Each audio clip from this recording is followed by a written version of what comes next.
Donc je vous donne le groupe pour commencer. Donc Maraval, Nazi, Burner, De Jevigné, Guessoum, Poulain,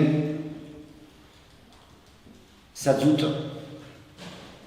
Vargas, Benraou, Delpech, Fomba, Labonne, Nguessan, Zampa, Eliasson, Koné, Omarson et Tchoukounte.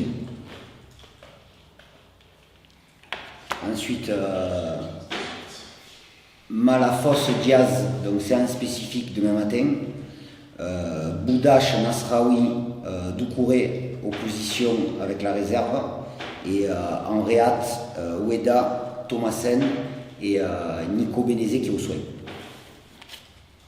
Doucouré participera normalement à l'opposition. Comment? Doucouré participera normalement à l'opposition. Oui, il participe à l'opposition avec la réserve. Nico, du coup, qu'est-ce qu'a donné la scintigraphie? Pas grand chose, il a encore on voit une zone inflammatoire, donc il doit faire justement le point avec les docs cet après-midi, c'est-à-dire Jean-Charles Pierret et Olivier Marez, mais il n'y a rien de grave, quoi. Il y a une zone inflammatoire, c'est pour ça que la douleur persiste, mais rien d'alarmant. Du coup, il y a de l'espoir pour Grenoble et Valenciennes? Je me prononce pas. Parce qu'il est arrivé officiellement au milieu de temps. Ben là, il voit les docs cet après-midi, j'espère moi le récupérer le plus vite possible, donc ouais, pas de délai pour le moment. Les retours de Benraou et Eliasson dans le groupe? Oui, ben, comme je vous l'avais dit la semaine dernière, on a eu une discussion lundi avec les joueurs. Ils ont parlé aussi avec le président et hormis leur situation personnelle, ils se sont entraînés normalement toute la semaine. Donc j'ai eu une discussion aussi ce matin avant la séance et je les prends dans le groupe. On disait que hier, c'est pas cette aujourd'hui, mais ils étaient plus souriants, on les a trouvés hier, ils étaient plus dedans. C'est une bonne nouvelle. Non, ils sont. Sincèrement, il n'y a rien à leur reprocher par rapport à leur état d'esprit, à l'entraînement. Les séances, avant toute chose, ils s'entraînent, mais les séances sont bonnes, quoi. Donc après, il faut pas simplement s'entraîner, il faut y mettre du contenu, donc il n'y a eu aucun souci par rapport à ça cette semaine. Donc ça veut dire que plus que jamais ils sont encore au niveau olympique? Puisque jamais je ne sais pas, mais ils sont encore au niveau olympique puisque demain ils sont convoqués pour la 5e journée contre Laval. Tu envisages même de les faire démarrer? Je ne sais pas encore. Non, je ne sais pas encore. Si je n'envisage pas de les faire démarrer, je peux envisager de les utiliser. Pourquoi Zampa? C'est un choix plutôt qu'un autre? Par rapport à la semaine d'entraînement, par rapport à la séance de ce matin. La semaine dernière, il y avait Yann Boudache et le petit Nasraoui qui étaient avec nous. Là, la réintégration de Eliasson et Benraou, donc ça fait 2 gauchers qui étaient sortis, 2 jeunes gauchers qui étaient rentrés. Là, il y a 2 gauchers qui rentrent, donc Marius, par rapport à ce qu'il fait depuis le début, mérite d'être dans le groupe. Qu'est-ce qu'il fait depuis le début de bien? C'est un garçon qui récupère beaucoup de ballons, qui a beaucoup d'activités. Là où il faut qu'il travaille, c'est dans les zones de finition, qu'il soit capable de frapper au but plus souvent et donc automatiquement de scorer plus souvent. Mais que ce soit les 3 joueurs de champ, les 3 jeunes, je suis content de leur apprentissage, je suis content de ce que je vois depuis le début. Et pareil pour Vincent Malafosse qui lui est gardien de but, donc c'est bien. Donc il y a des fenêtres de tir en ce moment puisqu'il y a quelques joueurs qui sont montants, donc il faut qu'ils croquent dedans et qu'ils fassent en sorte de vouloir y rester, quoi.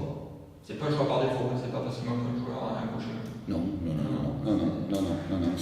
c'est à partir du moment où ils ont repris avec nous l'entraînement le 20 juin, chaque semaine, ils doivent attendre les convocations en ayant toujours l'espoir et l'ambition d'être dans le groupe professionnel. Le Cadias, du coup, oui, il a repris l'entraînement normalement depuis mercredi. J'ai envisagé de le prendre dans le groupe, mais après discussion avec avec Anthony Babikian et Lucas. Donc on préfère qu'il fasse une séance spécifique demain, qu'il s'entraîne le dimanche pour qu'il soit véritablement à 100%. Il ne se sentait pas à 100%, donc même s'il n'est pas à 100%, je préfère avoir Amjad sur le banc. Donc il ne participera pas à l'opposition le matin. Non, lui il aura une séance spécifique avec le petit Malafosse, avec Anto demain, matin. Les 4 matchs de à domicile ou à l'extérieur, où en est l'équipe? Où en est le Comment tu le juges? Et 2 mois, ça fait 2 mois de travail. Oui, on connaît nos axes de progression sur notre faculté à se créer plus d'occasions. C'est ce qu'on avait fait à Rodez en concédant quand même pas mal d'occasions. C'est simplement essayer de trouver cet équilibre. Après, chaque semaine, il y a des axes d'amélioration, bien entendu, mais il y a des adversaires qui sont complètement différents. Là, on va rencontrer une équipe que j'ai présentée ce matin. Donc d'habitude, c'est Corentin qui présentait l'équipe, mais là, je voulais la présenter moi parce que c'est une équipe que je connais bien, puisque je vois beaucoup de matchs de national. C'est une équipe qui réalise un très bon début de saison et qui est à l'image de ce qu'elle a fait l'année dernière, c'est-à-dire beaucoup d'engagement, une équipe solide, une équipe qui a beaucoup de valeur. La semaine dernière, ils sont revenus dans les derniers instants contre Metz. Une équipe où il y a du talent, il y a un garçon qu'on découvre cette année qui marque pas mal de buts, c'est Njopi. Ils ont récupéré 2 joueurs d'expérience pour encadrer ce groupe, c'est Anthony Gongalves qui avait joué à Laval, qui a été formé à Laval, et Jordan Adeucci qui a fait aussi son retour. C'est une équipe complètement cohérente dans une organisation à 3 derrière, avec des milieux de terrain qui sont capables de déformer un triangle et de se projeter, donc une équipe de qualité. Voilà. Un promu dont il faut se méfier. Complètement. C'est même pas un promu, c'est une équipe compétitive en Ligue 2 aujourd'hui. Pour prolonger la question d'Eric, est-ce que c'est conforme à ce que tu t'attendais après 2 mois de travail? Quand on joue 4 matchs, on a toujours l'ambition au départ d'avoir 12 points. Mais au vu de la remise en place du groupe avec beaucoup d'arrivées, oui, on sait qu'il y a des axes d'amélioration. En tout cas, là où je suis satisfait, c'est sur l'engagement, l'abnégation, l'état d'esprit au quotidien. Vraiment, je suis content de ce groupe. Après, il y a toujours les quelques parasitages qui peuvent arriver à travers la fin de mercato, mais ça, il n'y a pas qu'au niveau olympique qu'on est confronté à ça. Je pense que les 40 clubs professionnels aujourd'hui sont dans la même situation que nous, avec plus ou moins de dossiers à traiter. Est-ce que cet effectif que tu as actuellement te convient en qualité et en quantité? Il y aura peut-être encore un peu de mouvement. Il y aura peut-être encore un peu de mouvement pour étoffer un peu avec peut-être une voire 2 arrivées. Après aussi, il y a toujours les choses qui peuvent se passer dans le sens des départs. Donc là, dans ces cas-là, on réagira par rapport au sens des départs. Plutôt en défense, du coup, une arrivée proche. Il est possible qu'il y ait un joueur qui arrive incessamment sur un profil défensif. Sinon, sur ce que tu as à ta disposition actuellement, sur ce que tu as envisagé au départ, tu es satisfait? Oui. Sincèrement, oui, je suis satisfait. Après, c'est toujours les interrogations par rapport à Yacine et Niklas, parce qu'au-delà d'être des joueurs de qualité, je l'ai signalé tout à l'heure en préambule au début de mes propos, c'est 2 gauchers. Donc, si on est amené à perdre 2 gauchers, il faut aussi rééquilibrer par rapport à ça. Après, ce sont des joueurs qui ont une véritable faculté sur le plan technique à pouvoir faire des différences. Donc, bien entendu qu'il y a toujours un équilibre à respecter. Donc aujourd'hui, vraiment l'idée, c'est de prendre un défenseur central et un joueur offensif hors les départs possibles de Yass et Niklas. Ouais. Si un des 2 part ou les 2, il y aura une arrivée sur Oui, mais en sachant aussi que ça je vous laisserai discuter avec le président, parce que je sais qu'il est aussi à votre disposition pour parler de ça. Peut-être des deadlines qui vont être fixées par rapport au temps qui pourrait nous rester derrière aussi, parce qu'il ne faut pas qu'un joueur nous quitte le 1er septembre à 23h.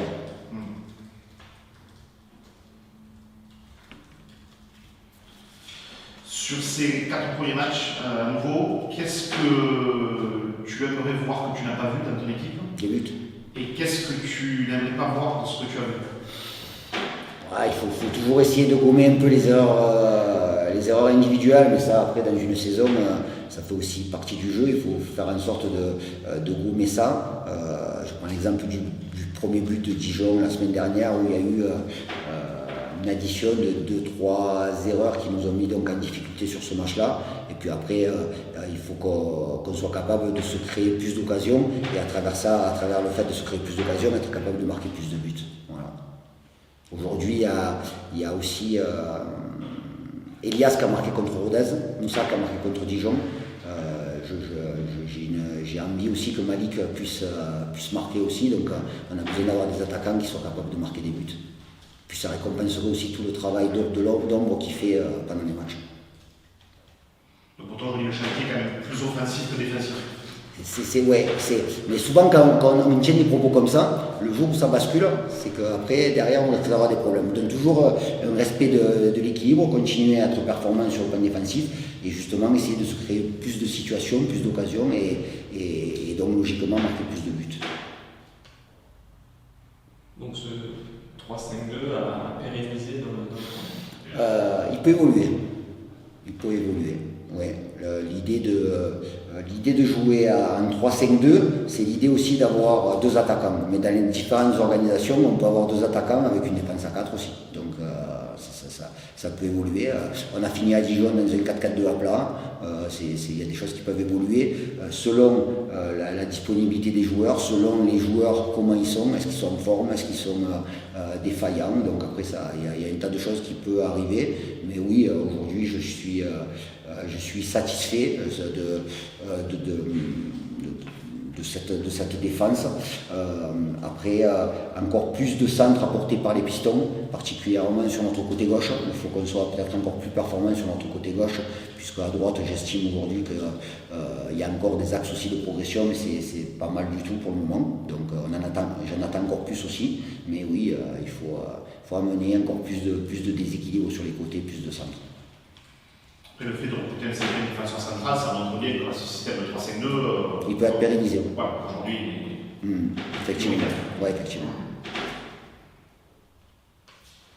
Amener plus de centres parce que c'est ce qui manque pour alimenter les attaquants, pour faire en sorte. Alors, après, il faut amener des centres, mais il faut aussi que les attaquants soient dans les bonnes zones, qu'ils fassent les bonnes courses, qu'ils soient capables de bien se démarquer et qu'ils soient surtout capables d'être efficaces.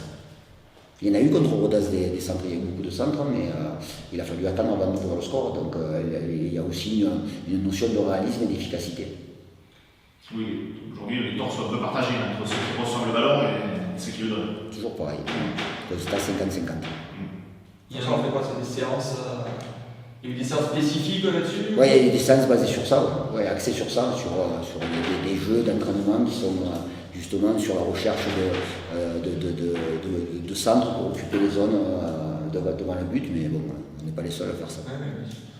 Il y a un premier bloc de 3 matchs, comment tu vas le gérer? Est-ce que tu vas aligner à chaque fois l'équipe titulaire ou il y aura un espèce de turnover? Ça arrive quand même très vite. On est en début de saison, il faut vraiment focaliser sur la mise en place de l'équipe contre Laval et samedi soir après le match du dimanche matin, déjà on fera un point pour savoir les forces vives et l'état de fraîcheur par rapport au match de Grenoble. Dans ma tête, j'ai pas les compos de Laval, de Grenoble et de Valenciennes. Je réfléchis à ça bien entendu parce qu'il faut essayer bien sûr d'anticiper, mais aujourd'hui j'alignerai l'équipe qui est à même de débuter demain contre Laval sans penser au match de Grenoble ni celui de Valenciennes. Est-ce que tu es un entraîneur justement qui aime avoir une équipe type ou pas forcément? Oui, ça me dérange pas. Disons que j'aime bien avoir une équipe type à 13 joueurs ou à 14 joueurs. Aujourd'hui, il y a un truc qui est important, et je pense qu'on n'en parle pas assez, c'est la règle des 5 changements. C'est une règle c'est un changement fondamental. Donc aujourd'hui, on peut amener de la fraîcheur à la 70e minute. Et puis l'idée, quand on parle de 13, 14 titulaires, c'est que les joueurs qui sont amenés à rentrer doivent faire la différence. Et on le voit, le meilleur exemple, c'est Zadi Seri à Caen. Moi, c'est un joueur que je trouve très performant, très bon. Et il fait un début de saison sur le banc. Et chaque fois qu'il rentre, il fait la différence avec Malherbe. Donc, bien sûr qu'un joueur ne se contente pas simplement d'être un remplaçant qui est là pour jouer une demi-heure, mais ça fait partie aussi d'un groupe, de la profondeur d'un groupe et de la qualité d'un groupe. Mais ça, même les joueurs, j'ai l'impression qu'ils n'ont pas intégré, que tu as presque autant de chances de marquer quand tu rentres à 60e que quand tu joues la première heure. Ça, pour faire comprendre ça aux joueurs, c'est pas évident. Après, on a des joueurs aussi, on peut faire tous démarrer les matchs. Mais je pense que si on pose la question à un attaquant de démarrer un match à la 60e et de taper un doublé plutôt que de démarrer à la première minute et de ne pas marquer, je pense que le choix est vite fait. Après, il faut être capable de marquer en une demi-heure. Je vais te demander de compléter ma phrase. Laval est un promu qui promet, Nîmes est une équipe qui quoi? Laval est un promu qui promet et Nîmes doit rester un club ambitieux.